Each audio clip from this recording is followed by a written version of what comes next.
And in next 2 days, the entire food court was demolished.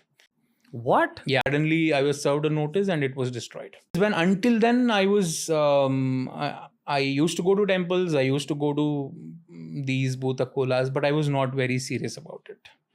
Once this thing happened, it was a big hit for my business because if I have to speak financially, I had invested about 1 crore plus money in that.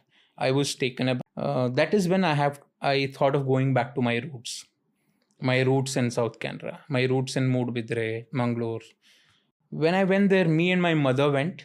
We visited our Kuladeva, we paid homage, tribute to our Daivas.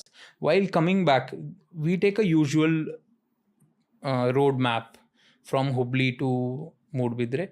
That day, I decided to take a different route. Let's try a different route. And then we got into the deepest of the deep jungles inside Karnataka.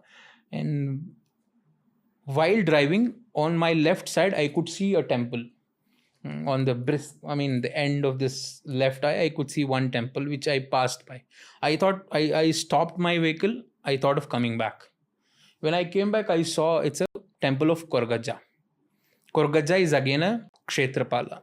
That you've seen in Kantara, the climax, this thing, Guliga, is also Kshetrapala. So Guliga and Koragajja are very similar.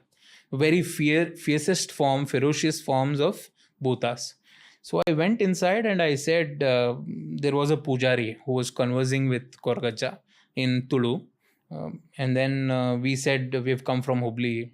We're just going by, we're just passing by, we just stopped. He said, no. Koragajja has called you. Something has happened to you in your town. Something on a very big scale has happened to you in your town.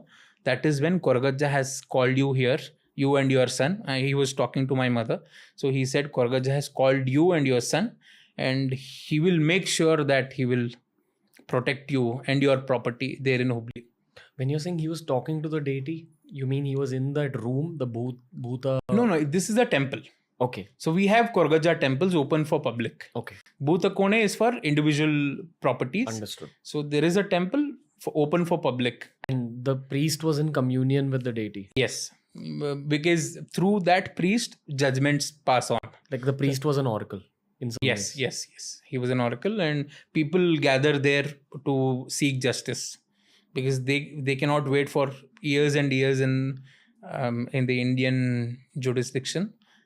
They go for a quick solution. So he was talking with that deity, and then that's when we entered. We went to that temple for the first time. We had not seen that temple before. We had not traversed through that way before. In my 32 years, 33 years, I haven't gone to that route. I was taken aback. When that priest said, something happened to you in your city and he will stand there and you need not worry. Once he said that, I came back and opened 7 more stores. I had lost 1 crore. I had lost my food court.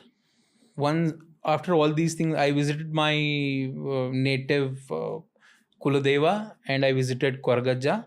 And when I built 7 stores, I was like, these gods are there with me to protect. As your business grew 7 times, technically. Yes. 7x growth. When the demolition happened, I had only 3 stores left. And soon after the demolition, when I went and met Koragajja, I came with 10 stores, say within 2 or 3 months. 2 or 3 months? Yes. So this I see as a miracle or guidance given by these deities. As in the money just came into your life? There were many people who came asking for franchise. So I gave new franchises. There were many opportunities that came by for me to open. This is what people don't understand. I want to share something from my eyes as well. Mm-hmm. The deity that I'm worshipping right now, I'm not going to name it. I think many people know it already, but I've been told not to talk about it often. But there is a particular deity I'm worshipping. Mm-hmm. I have spoken about it in a few episodes.